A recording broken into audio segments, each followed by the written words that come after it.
భయంకరమైన ఫ్యాన్ నాకు. First of all నా ఫ్యాన్ అంటే నా దగ్గరికి వస్తే ఎక్కడ నాకు అభిమానం పోద్దు అని చెప్పి తీసుకోవాలి చాలా రోజులు కూడా తిరిగితే డైరెక్షన్ డిపార్ట్మెంట్లోకి. ఏం తీసుకోలేదంటే దూరం చూసినప్పుడు నేను చాలా బాగా కనిపిస్తాను, దగ్గరికి వచ్చినప్పుడు నాకు చండాలం తెలుస్తుంది, నేను ఎలా బిహేవ్ చేస్తాను, నేను తుమ్ముతాను, దగ్గుతాను, ఇవన్నీ తెలుస్తాయి, తాగుతాను అన్నీ తెలుస్తాయి అని చెప్పి దగ్గర తీసుకోవాలా. కానీ స్టిల్ దగ్గరికి వచ్చిన తర్వాత కూడా ఫ్యాన్గా ఇంకా ఉందరా మిగిలిపోయిందే ఉన్నా. సో సో తను మొత్తం కంటిన్యూటీ చూసుకుంటాడు, ఈచ్ అండ్ ఎవ్రీథింగ్. కంటిన్యూటీ అంటే అది మామూలు విషయం కాదు. బికాజ్ ఎన్ని తిట్లు తినాల్సి వస్తుందో.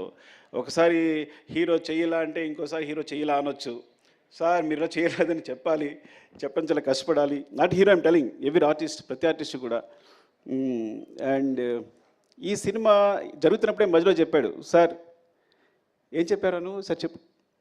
ఈ సినిమా వేరే లెవెల్ ఉంటుంది సార్, ఎవరు లెవెల్ అవసరం లేదు, ఇది వేరే సినిమా అంతే. ఈ ఫిగర్స్ ముందే ఊహించాడు తను.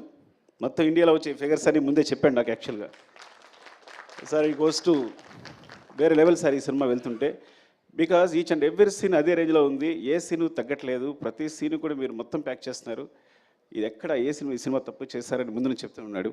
Thank you Pavan, love you.